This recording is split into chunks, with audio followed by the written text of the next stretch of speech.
어제 요절의 말씀 25절이었죠. 25절의 말씀 같이 고백합니다. 내 영혼이 진토에 붙어 싸우니 주의 말씀대로 나를 살아나게 하소서. 아멘. 우리 119편 전체가 취급하고 있는 주제가 말씀이에요. 그러니까 말씀을 주제로 해서 176절까지 시편의 말씀이 계속되고 있습니다. 그래서 각 절마다 이 말씀을 여러 가지 다양한 모습으로 그렇게 표현을 하고 있습니다. 오늘 33절에서도 주의 율례, 34절에 보시면 주의 법, 35절에 주의 계명, 36절에 주의 증거, 37절에 주의 길, 38절에 주의 말씀, 39절에 주의 규례, 40절에 주의 법도. 이제 이런 식으로 하나님의 말씀을 여러 가지 다양한 모습으로 그렇게 표현을 하고 있습니다. 오늘 33절에 보시면은 그렇게 말씀하고 있죠. 주의 율례의 도를 내게 어떻게 하소서 가르쳐 주세요. 하나님의 말씀 나에게 가르쳐 주세요 라고 하는 기도의 제목이고, 34절에 보시면은 하나님의 말씀 깨닫게 해주세요. 그러니까 하나님의 말씀을 나에게 교육해 주세요. 하나님의 말씀을 레슨해 주세요.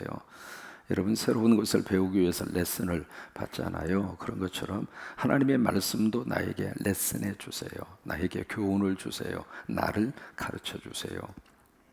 가르쳐서는 끝나는 것이 아니라 그 말씀을 내가 깨달을 수 있도록, 또 하나 깨닫는 것으로 끝나는 것이 아니라 35절에 보시면 그 말씀대로 내가 살게 해주세요. 그래서 계시록에 보시면 하나님의 말씀을 듣는 자, 읽는 자, 행하는 자가 복이 있다. 따라서 한번 해보세요. 듣는 자, 읽는 자, 행하는 자. 다시 한번 듣는 자, 읽는 자, 행하는 자. 그 사람이 복이 있다 이 말이에요. 그런 것처럼 이 오늘 본문의 말씀도 같은 고백을 여기서 하고 있습니다. 우리 한국교회의 특징 가운데 가장 두드러진 특징이 바로 뭐냐면 말씀 사경이었습니다. 한국교회의 큰 두 개의 중심축을 우리가 들라고 하면 첫째는 선교였고, 어느 정도 선교에 열정이 있었느냐면 가장 처음에 동노회라고 하는 것이 구성이 됩니다. 독립노회라고 하는 것을 줄여가지고 동노회다. 왜냐하면 그 전에는 선교사님들의 중심에 대해서 이 노회가 형성이 됐고 그랬거든요. 우리 한국에 예수 믿는 사람이 별로 없었기 때문에. 그러다가 이제 이렇게 교회가 성장이 되고 성도들이 부흥이 되면서 한국 사람들을 중심으로 한 독립노회를 조성하도록 그렇게 허락을 받아요. 그것을 동노회라고 그랬습니다. 그 노예가 형성이 되고 가장 먼저 한 것이 선교사 파송입니다. 그러니까 1회 독립노회 첫 번 노회에서 결의한 것이 선교사님을 해외로 파송합시다. 이게 첫 번째 결의사항이에요. 그 정도로 하나님은 우리 민족을 맨 처음부터 선교회 민족으로 축복하신 거예요. 그래서 그 영성에 살아있는 교회와 그 성도들을 하나님이 축복하시는 거예요. 하나님이 가장 관심 가지고 하나님이 요구하시는 것이 바로 뭐냐면 선교입니다. 왜 교회 부흥을 우리가 간절히 원할까? 선교하기 위해서 교회 부흥이 필요한 거예요. 교회 부흥을 위해서 교회 부흥이 필요한 게 아닙니다. 하나님이 할 일을 좀 더 크게 하고 하나님의 일을 효과적으로 하기 위해서 부흥이 필요한 거지, 그냥 부흥을 위해서 부흥, 그건 아니에요.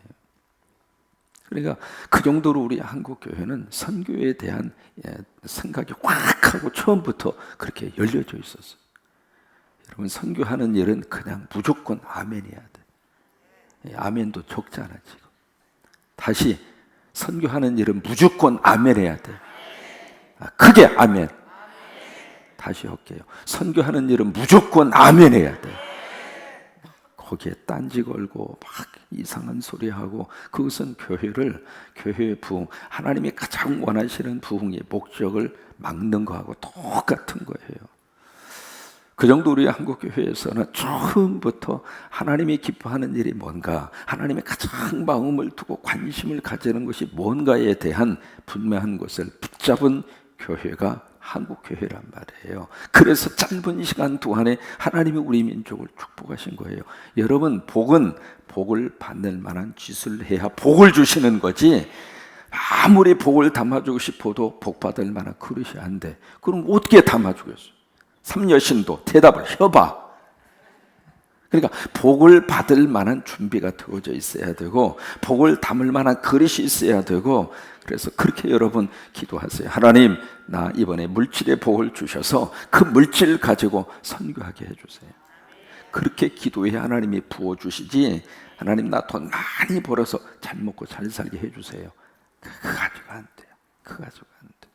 그런 기도는 세상 사람들이 더 간절히 하고 있어요. 우리 기도의 목적은 그런 방향으로 가면 안 돼요. 그래서 우리 한국교회의 가장 중요한 중심축은 선교였어요. 선교.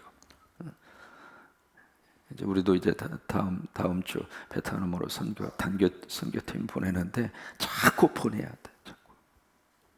난 우리 성도들이 어느 정도 하나님의 은혜를 받아서 1년이고 얼마고 단기 선교사로 팍 갔으면 좋겠어요. 여기 빈자리는 하나님이 채우시니까 걱정하지 말고, 아이 목사님 내가 이 자리 지키고 있어야 이 교회가 뭔가 역사가 나타나지. 아니, 괜찮아. 건강이 있고 뭔가 마음이 있고. 왜요? 어디든지 가서 조금만 움직이면은 나를 필요로 하는 선교지가 너무 많습니다. 그런데 가서 내 인생 가장 중요한 시간을 하나님을 위해서 좀 바치고 하나님의 목적을 위해서 한번 쓰임을 받고, 그게 복이라 이 말이에요. 그래서 우리 한국교회의 가장 중요한 중심의 축은 바로 선교였습니다. 그 다음에 두 번째가 말씀 사경이에요. 이게 평양 대부흥의 역사를 일으키는 가장 중요한 기초가 됐던 것이 말씀 사경입니다. 그래서 말씀 사경에는 두 가지의 내용을 가지고 이루어졌는데, 첫째는 기도고 두 번째는 성경 공부예요. 이 기도하고 성경 공부를 하는데 일주일 동안 아니면 2주 동안 매일마다 모여서, 매일 아침부터 새벽부터 모여서 새벽, 낮, 오후, 저녁, 새벽, 낮, 오후, 저녁, 새벽, 낮, 오후, 저녁, 새벽, 낮, 오후, 저녁. 지금은 하도 바빠가지고 1시간 모이는 것도 힘들어. 그럼 옛날 분들은 할 일이 없어서 새벽, 낮, 오후, 저녁, 새벽, 낮, 오후, 저녁, 할 일이 없어서 그렇게 모여가지고 말씀 사경위를 통하여 기도하고 성경 공부하고 그랬나요? 사람은요, 그때나 지금이나 바쁜 건 똑같은 거예요. 그만큼 우리 한국교회는 이 말씀 사경위를 통해서 큰 은혜를 받았다 이 말이에요. 열심으로 참여해서 다른 거 다 뒤로하고 기도하고 말씀 공부하는 것을 가장 중요하게 그렇게 생각을 한 거예요. 지금은 이제 우리가 부흥이라고 하는 스타일을 가지고 옛날 말씀 사경이하고 지금 많이 달라졌습니다만은, 저는 이 새벽 기도가 제 나름대로 말씀 사경이라고 생각하고 새벽 예배 인도를 하는 거예요. 여기는 말씀 사경이다. 여기 와서 말씀을 체계적으로 듣고 말씀을 제대로 공부하고 그리고 기도하고, 이게 하나님이 주시는 우리 성광교회에 매일매일 이루어지는 말씀 사경이에요. 여기에 생명이 있고 여기에 기적이 있고 능력이 있고 내가 살 수 있는 힘이 어디가 있는가? 여기 있다 이 말이에요. 그래서 새벽을 깨워서 내 영혼이 살고 내 가정이 살고 내 자식과 내 민족이 살 수 있다면 왜 그거 못하겠느냐 이 말이에요. 조금 일찍 주무시고, 우리 몸은요 내가 다루기에 달려있는 거예요. 한없이 이렇게 적당하게 옹야옹야 하면 이 몸도 그걸 알아가지고 움직이려고 하질 않아. 근데 이게 말이죠, 막 움직이잖아요. 움직이면 마음이 가면 몸도 따라오게 돼 있어. 피곤한 게 어디가 있습니까? 이번 주간에 차 목사보다 지금 피곤한 분 어디가 있습니까? 금식 똑같이 했잖아요. 설교 제가 몇 번을 했는지 모릅니다. 그래도 마음으로 영으로 가면 몸도 따라오게 돼 있다 이 말이에요. 그러니까 이게 하나님의 말씀과 이 사경위가 우리 한국교회의 이 민족을 살리는 하나님이 거룩한 역사가 되었던 것이 바로 말씀 사경위인데, 언제 할까? 나는 이 새벽에 그 말씀 사경위를 한다고 그렇게 생각을 하면서 하고 있어요. 그래서 이 말씀 사경위를 통해서 한국 민족 속에 어떤 축복을 주셨느냐면, 성경을 보급시킨 게 말씀 사경이에요. 그리고 그 성경 보급을 통해서 이 문맹률을 확 하고 낮춘 거예요. 여러분 그런 이야기 많이 들어보지 않으셨어요? 국민학교, 초등학교 형편이 안 돼서 못 가셨어요. 한글을 깨우치지를 못했어요. 문자를 몰라요. 글자를 몰라요. 그런데 성경 찬송을 보다가 눈이 열린 거예요. 그래도 성경을 읽고 찬송을 부르고, 그렇게 해서 한글을 깨우친 사람이 참 많아요. 굉장히 많습니다. 제가 군산에서 이발하신 분의 아버님도 목수셨는데 일자무식이었어요. 근데 그분 갈 때마다 큰 간증을 해요. 자기 아버님이 그러셨다고. 근데 일자무식이었는데 오늘날 갑자기 한글을 깨우치시더래요. 그래서 어떻게 깨우쳤냐 물어봤더니 성경 찬송을 계속 들여다보니까 하나님이 눈을 열어주신 거예요. 그래가지고 그 성경을 통해서 한글을 깨닫게 된 거예요. 이것이 우리 한국 사회 속에 하나님이 주신 너무 큰 놀라운 하나님의 축복입니다. 매튜 노블이라고 하는 분의 조선회상이라고 하는 책이 있습니다. 이 노블이라고 하는 분은 누구냐면 감리교 선교사입니다. 감리교 선교사님인데 남편 선교사님하고 결혼을 해서 20대 초에 그 부인 이름이 매티 노블이에요. 음악 선생님이셨는데 그러니까 한국 최초의 외국인 음악 선생님이 매티 노블이라고 하는 분이거든요. 근데 이 남편 노블 선교사님을 따라서 한국에 와서 42년 동안 한국에서 선교사 생활을 합니다. 그러면서 이제 이분이 자기가 그때 느꼈던 것을 그대로 거기다 일기 형식으로 써놓은 책이 매티 노블의 조선회상이라고 하는 책입니다. 그러니까 1897년, 그러니까 지금부터 120년 전입니다. 120년 전에 우리 한국의 상황이 어떤 상황이었는가? 외국 선교사의 눈에 비친 그 당시 한국 사람들의 모습과 한국 땅의 형편이 어떠했는가라고 하는 것이 아주 진솔하게 그 책 속에 담겨져 있어요. 잠깐 한번 소개하면 이와 같은 내용입니다.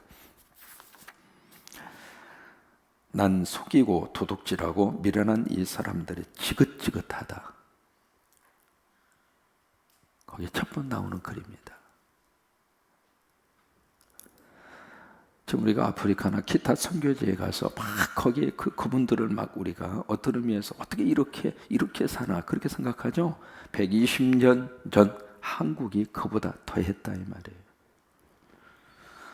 속이고 도둑질하고 미련한 이 사람들이 지긋지긋하다. 그게 이제 그 첫 번 느끼는 인상입니다. 가끔 사람들이 언짢게 하는 통에 신경 쓰느라 머리가 지근거리며 어찌할 바를 모르겠다. 무슨 물건을 사든 너무 속이기 때문에 진이 빠진다. 그러나 내가 왜 이리 적고 있는지 나도 모르겠다. 아주 굉장히 진솔한 책을 쓰기 위해서 쓴 일기가 아닙니다.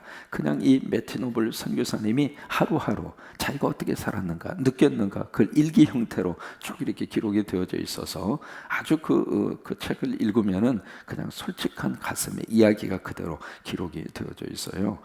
난 이 사람들을 사랑하고 이들을 위해 일하고 가르치는 걸 온전히 즐기며 큰 영광이라고 여긴다. 그러나 미국에 사는 것보다 더 빨리 늙고 흰머리가 더 많이 생기리라는 생각이 든다. 그리고 나서 4개월 후에 그 일기가 이렇게 시작이 됩니다. 오늘 한 나이든 기독교인 부인이 시골에서 올라온 5명의 다른 부인들을 데리고 날 보러 왔다. 친구들이 외국인이나 외국인의 집을 한 번도 본 적이 없으니 구경하도록 허락만 해주면 예수를 믿을 거라는 생각이었다. 고로 부인은 계속 일행에게 예수를 믿으라고 했다. 부인은 거리를 거닐다가 엎드려 기도하고 싶은 충동을 느낀다고 길에서 무릎 꿇고 기도하는 게 잘못된 거냐고 물었다. 성령 충만한 그때 성도들의 모습을 이렇게 기록하고 있는 거예요. 부인이 기도하려고 엎드리자 다른 친구들도 함께 엎드렸다. 전도하는 사람도 같이 이렇게 엎드려서 기도했다 그 말이에요. 부인은 가슴 뭉클한 완벽한 믿음의 기도를 드렸다. 그런 분명 주님의 어린 아이가 되었다. 그러니까 무지와 무질서와 거짓말과 그런 것들이 난무한 120년 이 한국 땅에 그 어두움의 영을 물리치고 이 땅을 밝은 소망의 나라로 만들어 준 것이 말씀과 기도였다 이 말이에요. 그러니까 4개월 후에 그런 믿음의 사람이 나올 정도로 말씀과 기도를 통해서 하나님은 이 땅에 큰 희망의 빛을 비춰주셨다 그거예요. 1976년도입니다. 희대의 살인범이라고 하는 사람이 등장을 하죠. 김대두라고 하는 사람. 이 사람이 17명을 죽입니다. 죽인 그 이유가 아주 희한합니다. 교도소에 갔다 이렇게 나오니까 누구도 이제 이 사람을 환영하고 이 사람을 받아주는 사람이 없어서 그때부터 이제 정신이 헷가닥해서 그냥 그때부터 짧은 5개월인가요? 17명을 차례로 죽입니다. 17명을 죽이는데 17명을 죽이고 이 사람이 자기의 손에 든 것은 26,000원, 그리고 고추 30권, 그 다음에 청바지 하나, 시계 하나, 그게 오직 그 사람이 손에 든 거예요. 이 사람이 이제 사형 언도를 받고 유치장에 갇혀져 있는데 유치장에서 누가 그 사람을 통제할 수 있겠어요? 근데 그 뉴스를 보고 참 묘합니다. 같은 뉴스를 하더라도 그 뉴스를 보고 기도 제목을 삼는 사람이 있고 그 뉴스를 보고 막 같이 열받는 사람이 있습니다. 근데 그 뉴스를 보고 난 교회 권사님이 기도 제목으로 삼았어요. 야, 저 사람 이 땅에서는 사형 언도받아 사형수로 죽지만 그 영혼은 하나님의 자녀가 됐으면 좋겠다. 저 사람도 예수 믿고 구원받았으면 좋겠다. 그 마음이 들어서 그 사람을 품고 기도하는 거예요. 우리는 뉴스를 보면서 그런 마음으로 뉴스를 보셔야 돼요. 기도하는 마음으로 보시고 기도 제목으로 삼으시고, 그렇게 해야 이 민족 속에 소망이 있습니다. 같이 그냥 막 열받치면서 어때 저런 놈이 말이야 뻔뻔하게 거짓말이나 하고 있고 저거 완전히 인간이야? 그러면서 막 그런 식으로 TV를 보고 뉴스를 보고 끝나면 세상 사람이나 믿는 사람이나 똑같은 거예요. 그래서 이 권사님이 김대두를 가슴에 품고 막 기도하네요. 그래서 이제 마음을 작정하고 면회를 갑니다. 근데 이 사람이 면회 아예 거절하죠. 그래도 계속 가니까 어쨌든 이렇게 만나게 됐고, 그 사람에게 뭘 선물했는가? 성경을 선물한 거예요. 성경을 드려준 거예요. 그리고 그 사람이 무슨 성경을 읽겠어요? 그래도 그냥 또 넣어주고 그 사랑에 이 사람의 마음이 열리면서 감동을 먹은 거예요. 사람은 감동을 먹으면 그 속에 성령님이 들어가시는 거예요. 그래서 그렇게 보기 싫어하던 성경을 펼쳐서 읽다가 말씀을 통해서 이 사람 속에 하나님이 그의 영혼을 만져주신 거예요.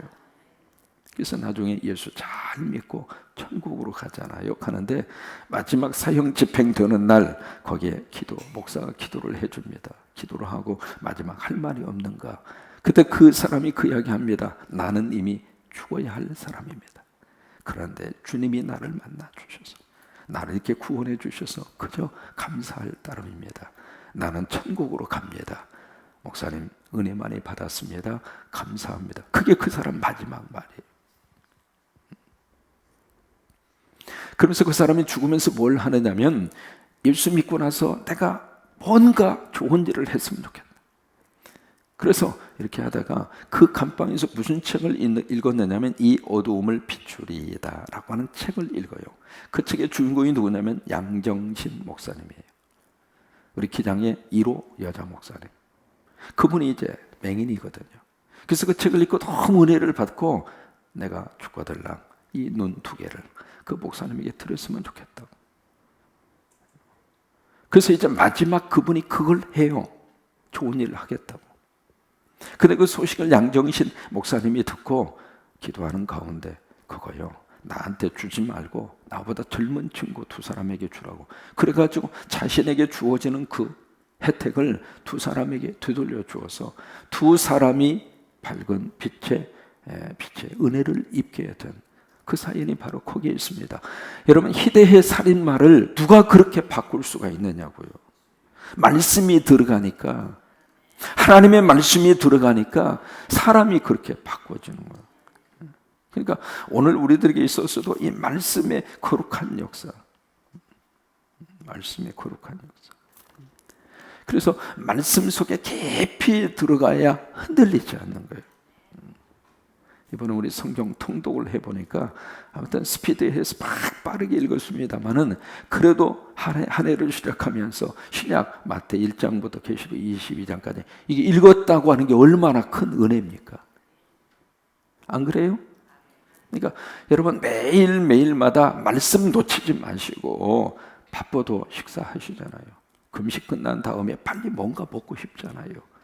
근데 영적으로는 먹고 싶은 마음이 없으면 안 되잖아요.